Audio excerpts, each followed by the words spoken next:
Pak Ugro, pada hari ini datang ke sini, kita tahu bahwa kemarin pihak PMJ ya, Polda Metro sudah merilis hasil penyelidikan sampai sejauh ini.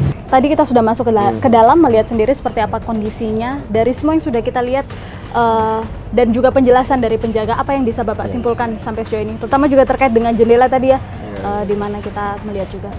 Nah, ini ada permintaan dari istrinya almarhum supaya kalau bisa dibuka paksa, nanti kalau rusak dia perbaiki misalnya gitu, seperti itu. Jadi ingin melihat mengkondisikan, namanya istri kan khawatir ya, khawatir suaminya ada apa-apa. Nah, setelah dibuka dicongkel, melihat posisi apa kunci, bukan kunci, grendel jendela itu kan hanya nyantol gini aja, tapi ya perlu didalami juga posisi jendela setelah dicongkel tadi. Mungkin ada seorang insinyur apa ya, teknik gitu ya, yang bisa melihat misalnya kayu kalau dicongkel seberapa rusaknya, engselnya dan sebagainya. Ini memang memerlukan apa, kejelian seperti itu ya. Kemudian pada saat berpisah tadi saya lupa nih, berpisah di GI, yang dua orang kawannya kemana, gitu loh. Nah itu kan perlu didalami juga ini, seperti itu. Jadi supaya ceritanya bersambung ya. Iya, kemudian almarhum juga di sini masing-masing penghuni dapat 3 kunci, yang satu kunci gembok luar, yang satu lagi kunci kamar, kunci pintu masuk sini akses, ya.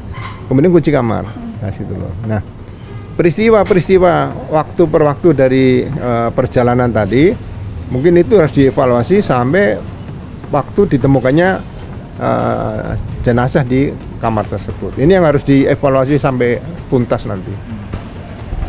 Tapi kalau kondisi jendela saya buka, istilahnya buka ya, mungkin apakah perlu direkonstruksi ya. Jendela yang satu juga dicoba dicongkel gitu, seperti rusaknya sama nggak, kira-kira gitu aja. Nah, jadi rekonstruksi pencongkelan jendela itu mungkin perlu dilakukan juga untuk melihat apakah memang pencongkelan itu pasti terjadinya seperti yang di kamarnya almarhum itu.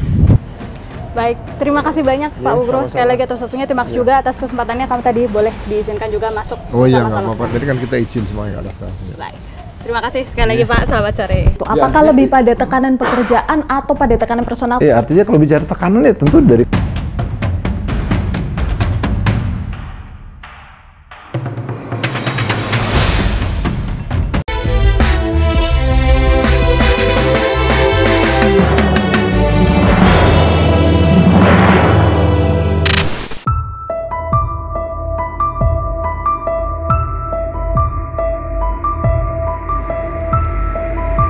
Hari ini tim Fakta akan menemui Ketua APSIFOR, Asosiasi Psikolog Forensik, yang ikut menangani langsung kasus kematian Arya Daru.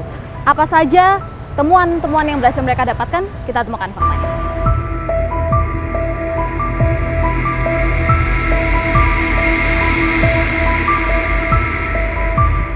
Saat ini pemirsa, kami sudah bersama dengan Ketua APSIFOR, Asosiasi Psikolog Forensik, Bang Nathanael Sumampo. Bang, kita akan pada hari ini tentu saja membahas mengenai kasus kematian ADP. Kalau tidak salah, dari APSIFOR sempat menemukan juga berdasarkan data dari Siber bahwa almarhum ini pernah melakukan layanan pernah mengakses ya? Iya, pernah mengakses layanan kesehatan mental. Bisa dijelaskan, Bang? Iya, jadi artinya memang demikian. Kami mendapatkan data seperti itu, gitu ya. Mengakses layanan kesehatan mental itu kan berkaitan dengan bagaimana yang bersangkutan secara inisiatif kemudian menghubungi pihak yang memang lembaga profesional yang menyediakan layanan. Layanan apa? Layanan psikologis, gitu ya.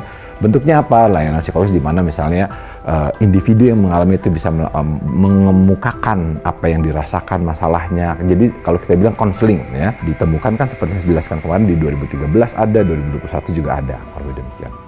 Nah, di 2013 dan 2021 apa kemudian isi mungkin kalau kita tidak bisa bicara secara detail ya, tapi apa kemudian yang menjadi concern dari almarhum pada saat itu? Ya, artinya kan berkaitan dengan bagaimana ada semacam satu kondisi psikologis yang dirasa tidak nyaman buat yang bersangkutan mengemukakan apa yang dipikirkan, apa yang dirasakan, berkaitan dengan suatu situasi kehidupannya, kurang lebih. Apakah itu berkaitan dengan pekerjaan? Ya tentu ada berkaitan. Jadi kan gini ya, artinya individu ini kan kita, setiap orang itu kan menjalani berbagai peran dalam satu waktu gitu ya.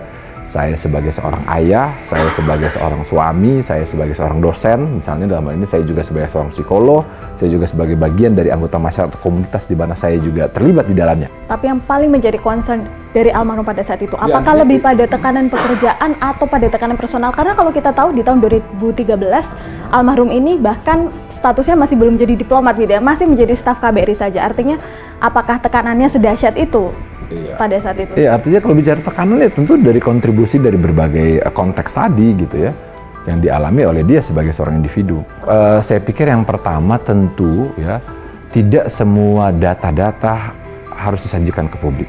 Kita harus mengedepankan penghormatan terhadap individu gitu ya. Artinya ini sesuatu data yang sifatnya personal, ya, tidak perlu ya, masyarakat semua mengetahui gitu lah kira-kira.